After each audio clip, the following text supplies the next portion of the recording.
Hello बच्चों, कैसे आप लोग? उम्मीद करता हूं कि बिल्कुल बढ़िया होंगे मेरे प्यारे शेरों। आज मैं आपको कॉम्प्लेक्स कंपाउंड के एक बहुत जबरदस्त कॉन्सेप्ट को सिखाने वाला हूं जिन्हें बोलते हैं हगिंस सजेशन।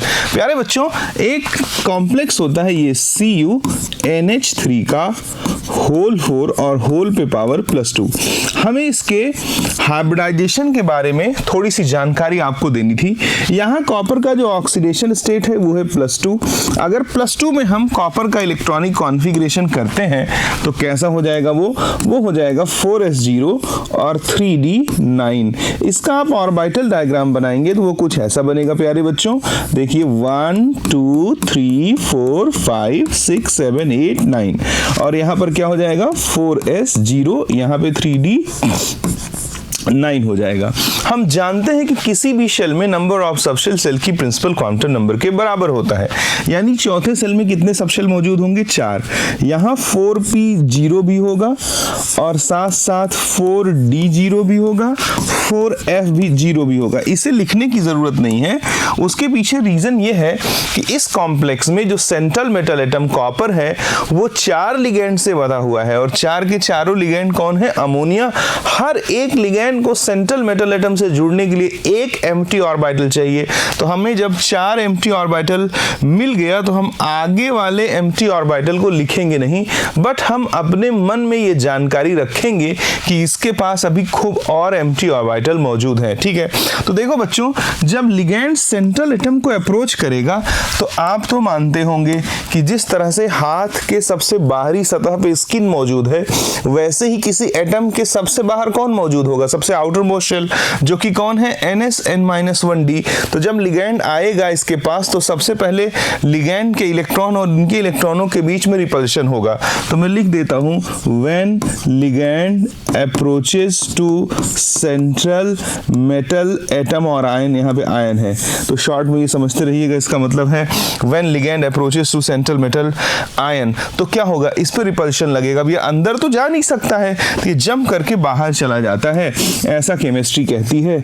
देखिए 1 2 3 4 5 यानी 1 2 3 4 5 6 7 8 ऐसा हो जाता है 3d8 और ये इलेक्ट्रॉन जंप करके कहाँ चला जाता है? pz में चला जाएगा और ये 4p1 हो गया। अब होगा क्या प्यारे बच्चों? इनके बीच में s भी तो मौजूद है, ये वाला s। अरे थोड़ा और बना देता लो। अगर हम लोग देखें तो इनके बीच में s ऑर्बिटल भी तो मौजूद है, यानी कि 4s0 और ये एक इलेक्ट्रॉन जंप करके यहाँ से कहाँ पहुँच गया? यहाँ पहुँच गया। ठीक है, तो अब जरा देखिए टोटल हमको कितने लिगेंड जोड़ने हैं? 4। यानी कि हमें जो टोटल एम्प्टी ऑर्बिटल का रिक्वायरमेंट है वो कितने ऑर्बिटल का रिक्वायरमेंट है? 4। तो हम क्या करेंगे? इनका जो है चुपचाप हाइब्रिडाइजेशन करा देंगे और आप बताइए कि हाइब्रिडाइजेशन क्या हो गया? DsP2। अब इन्हीं ऑर्बिटल्स में अमोनिया अपने लोन पेयर को देगा और इसके साथ क्या बना देगा? कोऑर्डिनेट बना दे, बॉन्ड बना देगा इस तरह से। जरा देखिए, जैसे मैं मान लेता हूं कि यहाँ पर 1 2 3 4 5 6 7 8 यानी कि दिस वन इज द 3 8। आगे क्या हो जाएगा? हाइब्रिडाइजेशन का कॉन्सेप्ट कहता है कि हाइब्रिडाइजेशन में जितने ऑर्बिटल इन्वॉल्व होते हैं उतने ही नए ऑर्बिटल बनते हैं। तो 1 2 3 4 ऑर्बिटल इन्वॉल्व हुए तो 4 ही नहीं बनेंगे। तो यहाँ पर जरा देखिए, अमोनिया आएगा, अपना लोन पेयर कोऑर्डिनेट करेगा, अमोनिया आएगा, अपना लोन पेयर कोऑर्डिनेट करेगा, अमोनिया आएगा, अपना लोन पेयर कोऑर्डिनेट करेगा, अमोनिया आएगा, अपना लोन पेयर कोऑर्डिनेट करेगा और इसके साथ ये कॉम्प्लेक्स कंपाउंड बना देगा जिसका हाइब्रिडाइजेशन कितना आया? DsP2। बट हगिंस ने दुनिया वालों से पूछा कि अगर आप ऐसा करते हैं तो जरा देखिए कि इसका जो अनपेयर्ड इलेक्ट्रॉन जिसकी वजह से ये पैरामैग्नेटिक है वो किस में है? बाहर के p में है, यानी कि 4p में है, अनहाइब्रिडाइज्ड p ऑर्बिटल में मौजूद है। अब अगर ये बाहर के p में है तो इस पर न्यूक्लियस का होल्ड क्या होगा? काफी कमजोर होगा और ये अभी एटम को छोड़ करके निकलने की टेंडेंसी रखता है। यानी कि अगर मैं आपसे बोलूं कि अगर आपने अनपेयर्ड इलेक्ट्रॉन कहाँ रखा है? 4pz में रखा है, तो CuNH3 का होल्ड 4 और ओवरऑल पे +2 में कन्वर्ट इनटू CuNH3 का होल 4 होल पे +2 बाय रिलीज ऑफ 1 इलेक्ट्रॉन, यानी कि कॉपर का ऑक्सीडेशन पॉसिबल है। यानी यहाँ कॉपर का ऑक्सीडेशन स्टेट कितना हो जाएगा, +3 हो जाएगा। जबकि हम जानते हैं कि परमात्मा के बनाए इस विशाल प्रकृति में कॉपर +3 में नहीं पाया जाता है। इसलिए हगिंस ने चैलेंज किया कि ये जो आप बातें कह रहे हैं ये उचित नहीं है।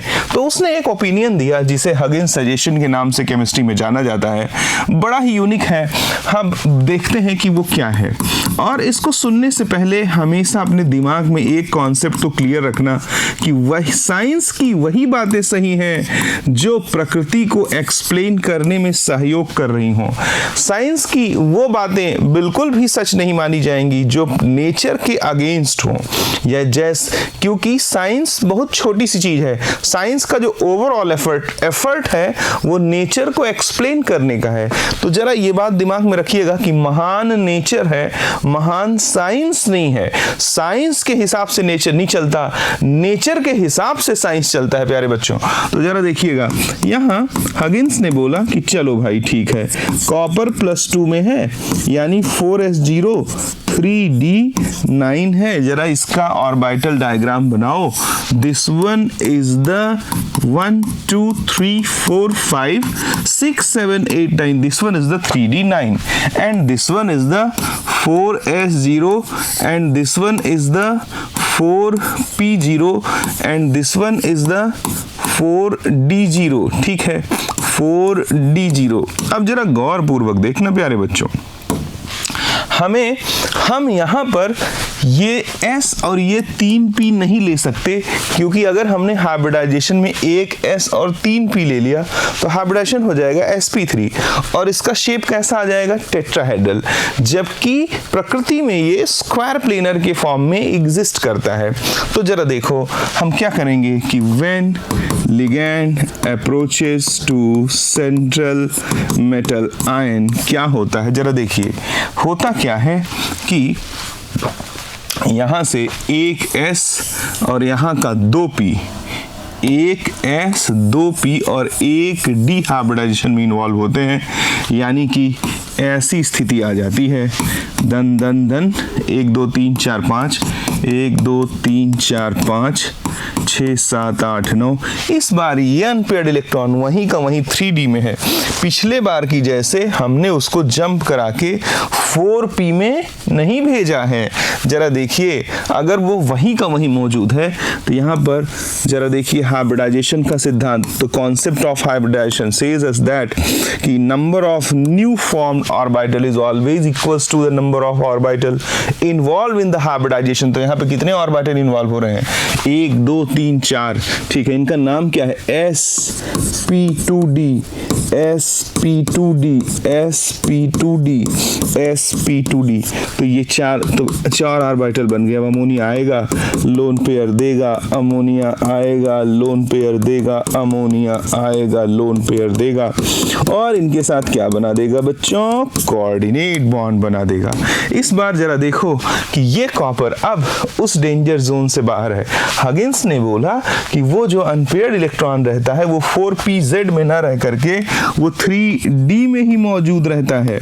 अब जरा देखिए, क्योंकि ये इनर शेल में मौजूद है इसलिए न्यूक्लियस का अट्रैक्शन इस पर पावरफुल है, इसलिए ये आगे ऑक्सीडाइज नहीं होगा और कॉपर का +2 से +3 में जाने की जो टेंडेंसी है वो हिंड्रेंस्ड फील करेगी, यानी बार्डेड फील करेगी, यानी कि नहीं कन्वर्ट होगा कॉपर +2 से +3 में।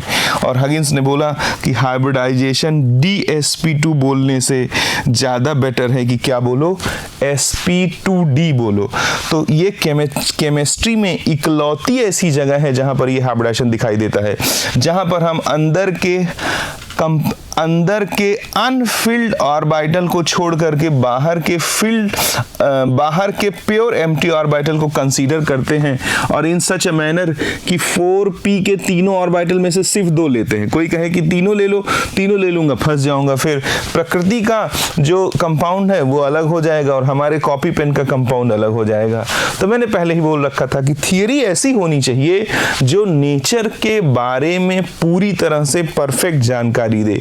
ऐसी थियरी नहीं होनी चाहिए जो नेचर के बारे में पूरी तरह से परफेक्ट जानकारी ना प्रोवाइड कर रही हो। तो प्यारे बच्चों, इस सजेशन से ये बात बिल्कुल क्लियर हो गई कि हाँ भाई, कॉपर +2 में ही रहता है, +3 में नहीं जा सकता। और इस सजेशन को क्या बोलते हैं? कॉम्प्लेक्स कंपाउंड में हगिंस सजेशन के नाम से जाना जाता है। तो कभी भी अगर इसका हाइब्रिडाइजेशन पूछता है और ऑप्शन में sp2d है, वैसे तो ये और कहीं दिखता नहीं, इसी एक कॉम्प्लेक्स में दिखेगा, तो sp2d को ही टिक करिएगा, dsp2 को मत टिक करिएगा। तो उम्मीद करता हूं आपको समझ में आया होगा। आज के लिए इतना पर्याप्त है। Thank you.